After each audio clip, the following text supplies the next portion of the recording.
No one would have thought a Muslim woman in Iran simply trying to stay alive in an abusive marriage would one day lead 2 churches in Sweden, lead more than 1,000 former Muslims to Christ, and be invited to speak before the Queen of Sweden.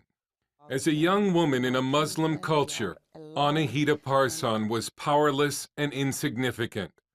Her only hope was that she might one day find a good husband, and she did.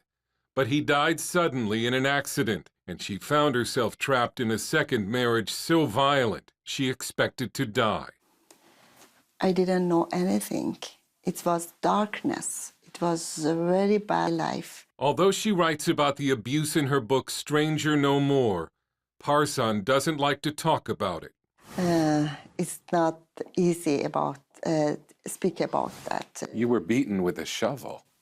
Yes. As a battered wife, living with bruises and cuts all over her body, Parsan eventually tried to kill herself with pills, but she was revived at a hospital.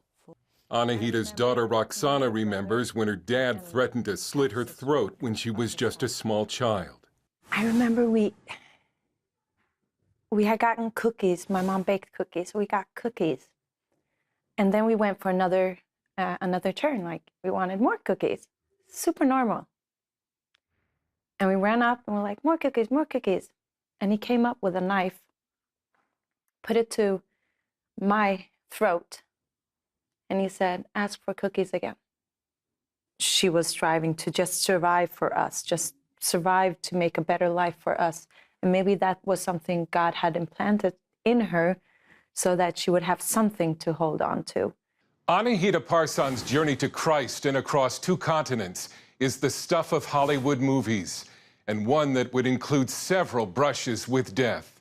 Parsan, her husband, and 2 children fled Iran through the mountains to Turkey in 1984, where she and Roxana faced more brushes with death before landing in Turkey's notorious Agri prison.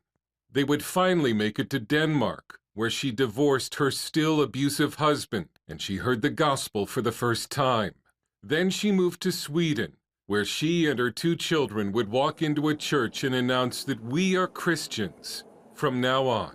Annahita entered the ministry in 2012 and has led more than 1,500 Muslims to Christ. She not only leads 2 churches, but trains other churches on how to reach and disciple former Muslims like these, who fill her church each Sunday, hungry for the God who loves. Parsan believes this was foretold in Jeremiah chapter 49, verse 39. But in the latter days I will restore the fortunes of Elam, declares the Lord. It is about Elam, and Elam is Persian. When I read that, I know it. It's about us. It's about our life. And it's amazing. God told Jeremiah that time, and it's happened just now.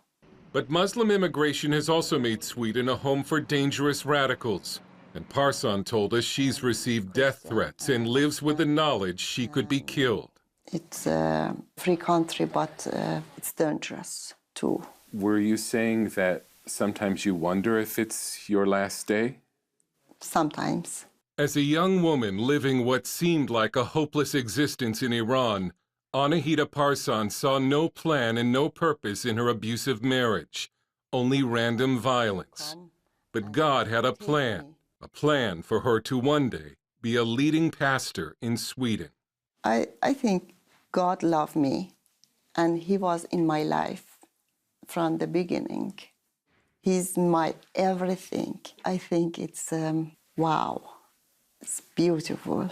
Dale heard CBN News in Stockholm, Sweden.